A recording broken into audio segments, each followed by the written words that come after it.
setiap pelantikan daripada raja jatuh pada hari Jumat. Kita hari ini menyaksikan dan menikmati berlayar di atas kapal yang dibuat oleh putra-putri Indonesia. Ini merupakan satu kenyataan daripada impian kita 25 tahun yang lampau. Impian kita pada waktu 25 tahun yang lampau itu bukan tidak ada dasarnya, tapi ada landasan pula sebagai tadi proklamasi yang kemudian dirumuskan dalam strategi pembangunan nasional kita. Pertama, kita harus belajar dari sejarah bahwa bangsa Indonesia itu dijajah oleh Belanda 350 tahun. Bukan karena bangsa yang lebih besar, yang punya sejarah yang gemilang pula. Mulai zaman Sriwijaya sampai Majapahit dan Mataram kok bisa dijajah oleh Belanda yang relatif lebih kecil daripada jumlahnya. Bukan karena kekuatan Belanda, tapi semata-mata karena kesalahan kita sendiri. Apa kesalahannya? Sejak Belanda masuk kemari, bangsa kita itu tidak bersatu. Selalu ada pertentangan daripada raja satu dengan raja lain. Nah, Belanda menggunakan kesempatan ini justru untuk mengadu domba. Karena hasil adu domba itu sampai keseluruhannya tunduk pada Belanda.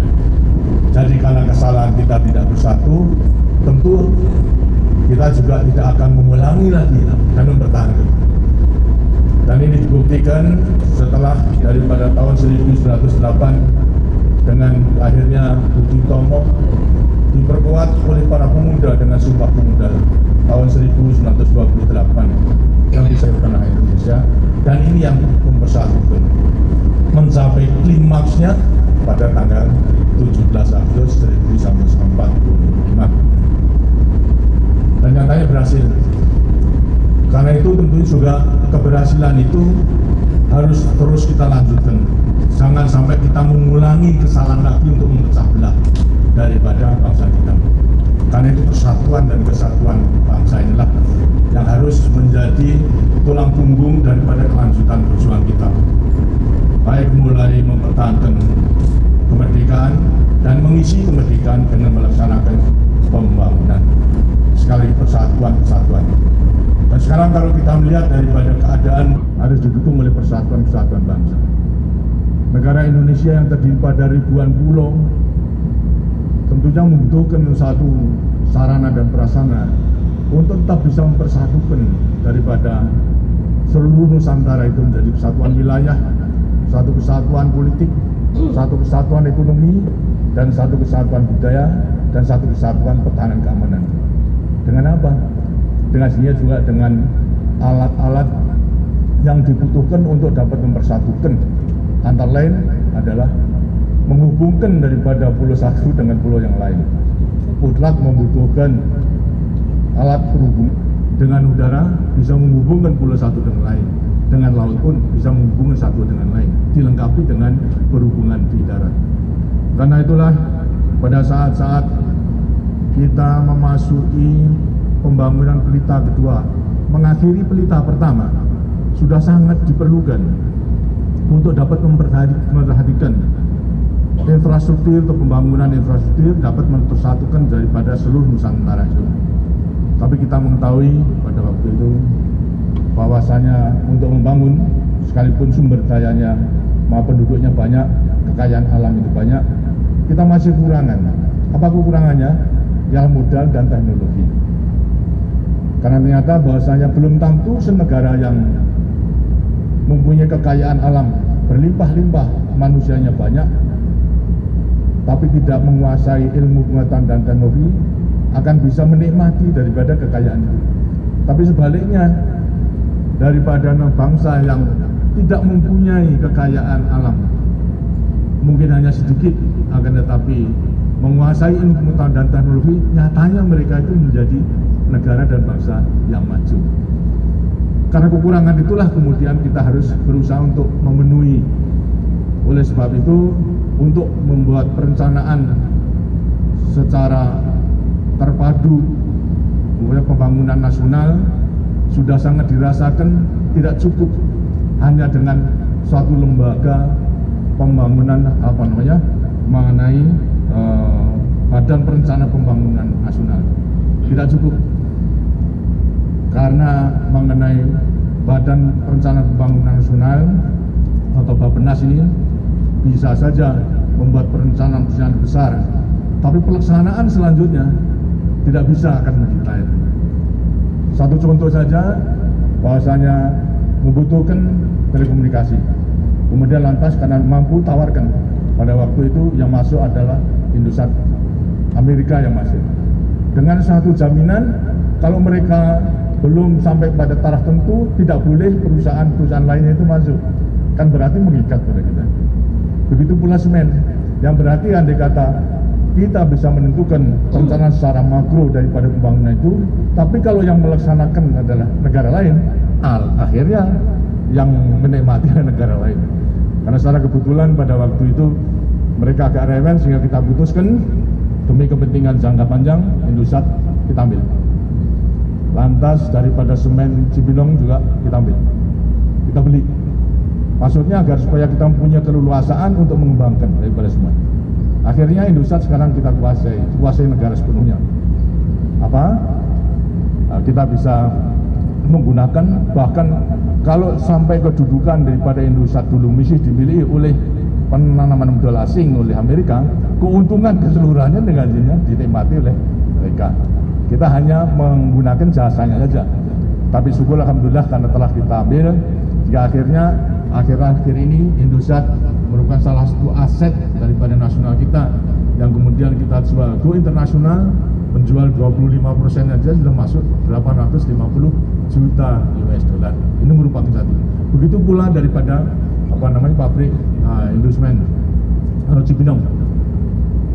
Andai kata tidak kita ambil, barangkali krisis semen sudah lebih pagi, karena selama mereka belum bisa mengembangkan, pabrik lainnya belum diperbolehkan. Karena 24 juta ton, andai kata tidak, maka kita akan menghadapi kesulitan-kesulitan menekspor semen. Itu merupakan salah satu kita rasakan betapa pentingnya mengenai penyempurnaan daripada satu lembaga yang tidak hanya membuat perencanaan makro seperti Bappenas, tapi juga perencanaan yang mendetail. Karena itulah diperlukan, apalagi juga daripada hasil pembangunan akan tergantung kepada kemampuan kita menguasai ilmu pengetahuan dan teknologi. Karena itulah didirikan Badan BPPT, Badan Pengajian Pengeterapan Teknologi, akan mendampingi, yang memiliki kewajiban mendampingi Bappenas untuk perencanaan-perencanaan detail, lebih-lebih pula dalam rangka memilih teknologi, tidak hanya sembarangan teknologi saja yang harus kita ambil, tapi teknologi yang punya daya saing yang lama dan andal untuk di kelak kemudian hari. Karena itu perlu adanya suatu badan pengkajian dan pengeterapan. Sudah terminal sebagai embrio daripada pembentukan BPT yang memang pemerintah belum mampu, belum masuk anggaran, belum masuk program daripada Repelita pertama. Masuk pada Repelita kedua, barulah divisi advance teknologi dipindahkan, disahkan menjadi BPT yang langsung kepada Presiden mendampingi daripada Bappenas tersebut. Ini antara lain memang dikatakan bahwasanya kita sudah sangat memandang perlu pentingnya untuk mengembangkan dalam rangka kesatuan bangsa itu, yang membuat perencanaan daripada melaksanakan daripada usaha mempersatukan palapa. Kita dahulukan pertama-tama pada waktu itu adalah kritik. Ini negara baru saja berkembang sudah berlagak untuk membangun satelit domestik palapa, sedangkan di dunia baru 3 negara pada waktu itu, ialah Amerika, Rusia, sama Kanada. Kok Indonesia negara berkembang kok berani-beraninya untuk mengambil keputusan membangun satelit domestik palapa?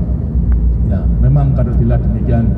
Tapi kenyataan kebutuhan kita justru karena pemikiran dan pandangan strategis mutlak mengenai satelit ini adalah mutlak untuk menghubungkan daripada seluruh wilayah melewati telekomunikasi. Sehingga dengan demikian, maka melewati telekomunikasi, melewati satelit domestik palapa, maka kesatuan wilayah itu bisa kita wujudkan. Dan ternyata hingga sekarang memang kita sudah memasuki pada satelit generasi BC, masih akan diluncurkan. Jadi sudah A, kemudian B, B12, lantas C. Terus 3 generasi yang sudah. Ini berarti kelanjutan tidak hanya sampai kepada Palapa-C, tapi untuk seterusnya. Ini berarti mengikat kita bahwasanya tidak hanya menggunakan satelit, tapi juga harus nanti bisa membuat satelit itu sendiri, bisa membuat daripada segala komponen yang dibutuhkan dalam rangka penyempurnaan atau memenuhi kebutuhan daripada telekomunikasi tersebut. Karena ini juga merupakan satu tantangan pengembangan teknologi lagi yang dipilih mana yang paling tepat agar supaya segala sesuatunya secara ekonomis itu dapat dipertanggungjawabkan. Kemudian kedua, untuk mempersatukan seluruh wilayah di samping melewati satelit adalah hubungan baik udara maupun laut. Sedangkan darat dapat dikatakan ya setidaknya sudah ada. Sedangkan negara-negara lain pun juga telah bisa menyumbangnya. Tapi mengenai udara dan laut, sifatnya ada lain dengan negara-negara lain. Kita negara kepulauan, jumlahnya ribuan. Dengan sendirinya kita bisa harus menghubungkan daripada pulau-pulau tersebut. Mau tidak hanya sembarangan pesawat yang harus kita gunakan. Kita harus memilih pesawat yang bagaimana yang bisa dipertanggungjawabkan untuk memenuhi kebutuhan kita. Begitu pula daripada kapal yang bagaimana yang harus kita kembangkan untuk mencukupi kebutuhan. Kebutuhan kita itu tidak hanya untuk 1 tahun 2 tahun, 1 pelita 2 pelita, selama daripada Republik Indonesia itu berdiri sangat dibutuhkan. Karena itulah kita harus juga memikirkan melepaskan ketergantungan kita daripada negara-negara lain. Karena itu dengan sesuai dengan kemampuan baik mengenai industri pesawat terbang maupun juga industri kalangan kapal mutlak itu harus kita bangun, kita adakan dengan kemampuan-kemampuan yang ada. Dan syukur alhamdulillah bahwasanya dengan kemampuan putra-putri Indonesia di bidang perhubungan udara, kita telah mencapai tidak hanya mengassembling, artinya merakit daripada pesawat terbang, tapi melewati perakitan, kemodalan kerjasama dengan Spanyol, CASA, sampai kepada bisa mendesain pesawat terbang sendiri, ialah N250 yang insya Allah nanti dalam memperingati 50 tahun kemerdekaan ini pun juga akan diresmikan, akan dipersembahkan kepada negara dan bangsa, dan berarti akan dapat memenuhi kebutuhan untuk penerbangan di dalam negeri. Dan ternyata juga bahwasanya strategi yang telah kita tentukan tidak hanya untuk mencukupi kebutuhan dalam negeri, tapi rupa-rupanya juga mungkin kita akan bisa mencukupi kebutuhan daripada negara-negara lain. Karena negara-negara lain yang besar pernah tidak membuat pesawat terbang yang medium ke bawah, tapi membuat pesawat terbang yang besar.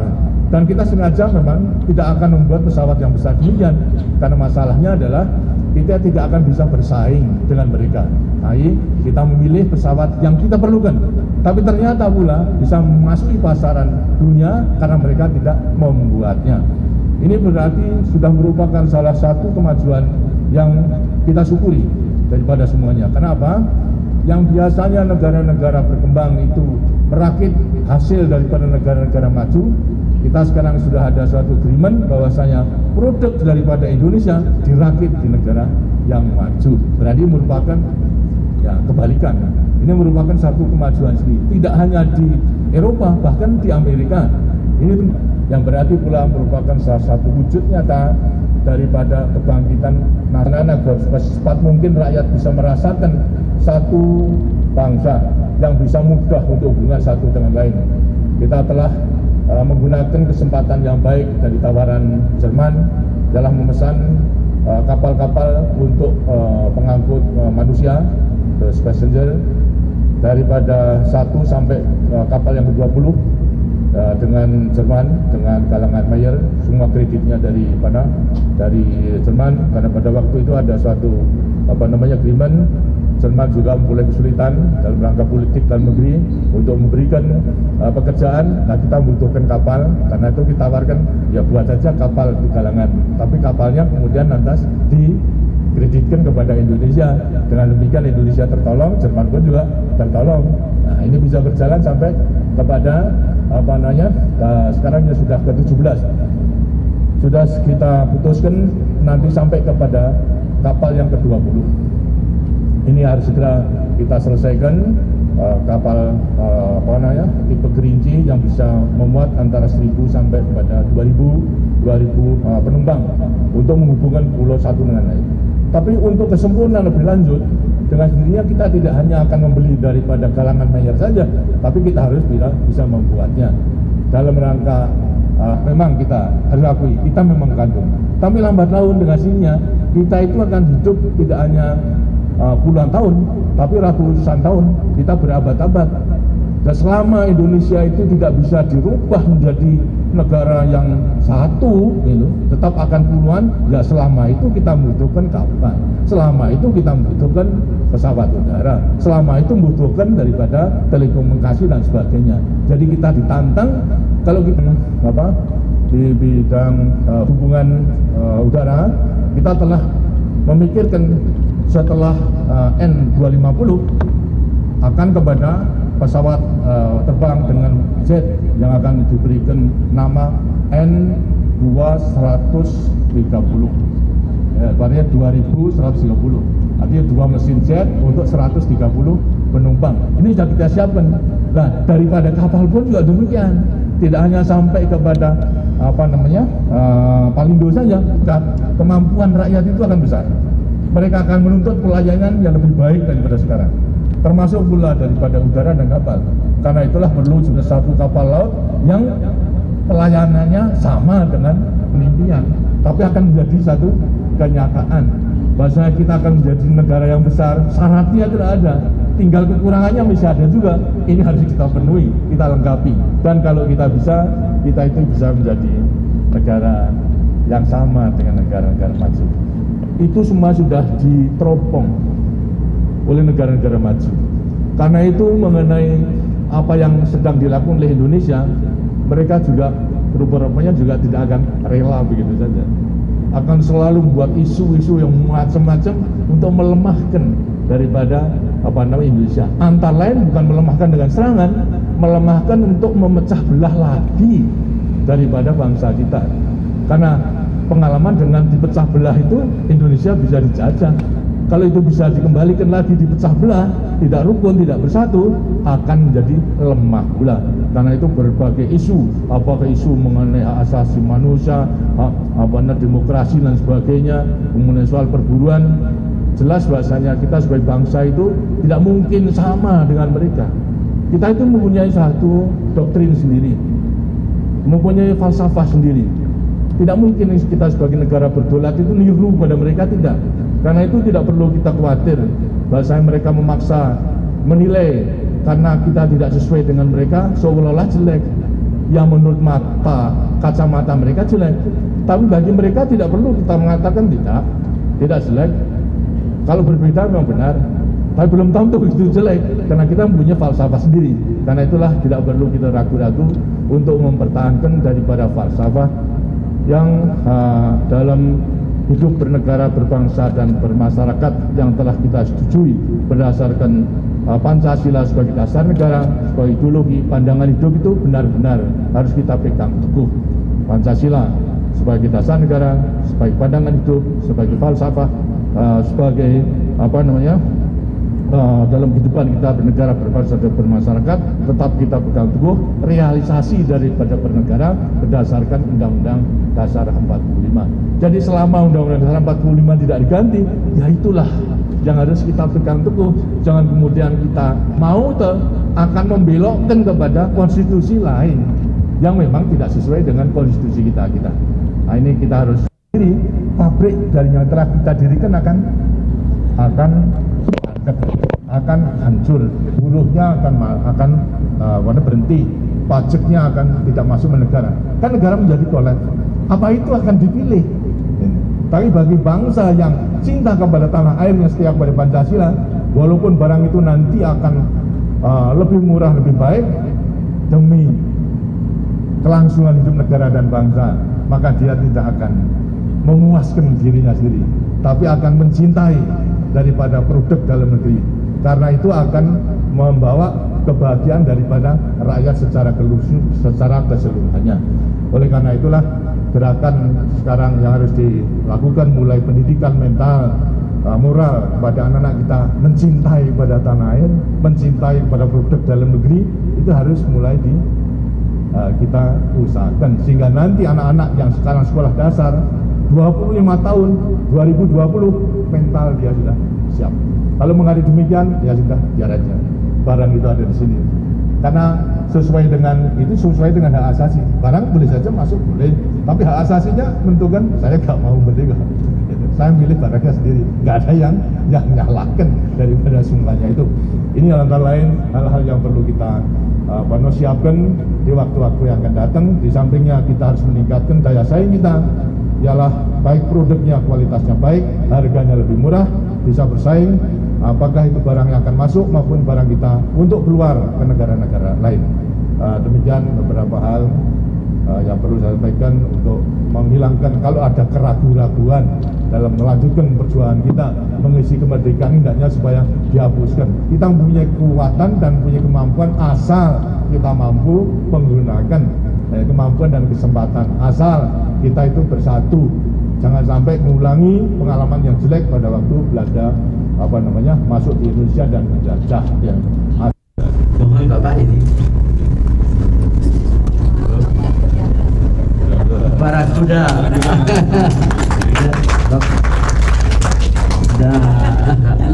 Nah ini ibu-ibu ini boleh terekam. Masuk museum nanti.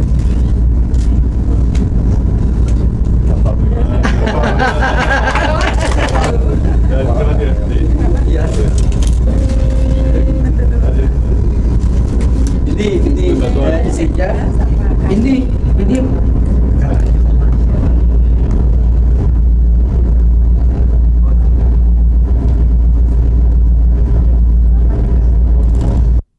daripada rasa syukur kita kepada Yang Maha Kuasa atas perjuangan mengisi kemerdekaan dengan melaksanakan pembangunan, khususnya dalam tahap memasuki kebangkitan nasional kedua adalah menguasai ilmu pengetahuan dan teknologi yang pada hari ini diwujudkan oleh putra putri dari Kehidupan dengan menghasilkan kapal Palindo Jaya 501 sebagai hasil daripada putra putri atas teknologi yang telah dikuasai. Mudah-mudahan ini merupakan permulaan dan kelanjutan kita menguasai ilmu pengetahuan dan teknologi dalam segala bidang yang nantinya akan merupakan dukungan bagi suksesnya pembangunan nasional kita, mencapai cita-cita perjuangan kita dalam masyarakat adil dan makmur berdasar Pancasila, masyarakat yang makmur dalam keadilan, masyarakat yang adil dalam kemakmuran sesuai dengan Pancasila dan Undang-Undang Dasar 45. Karena itu akan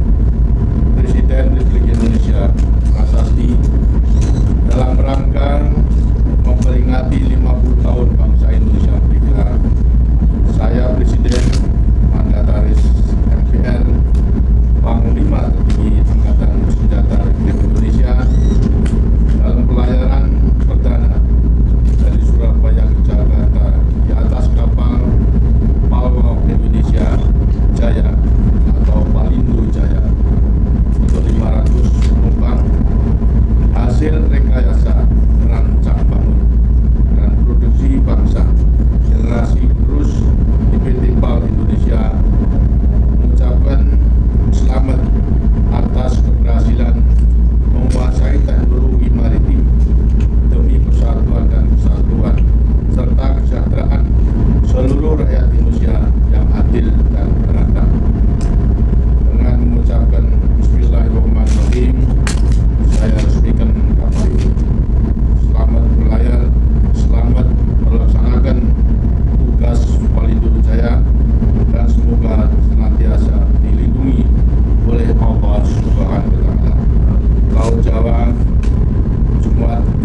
Juli 1995, 13.00 waktu Indonesia Barat. Suatu.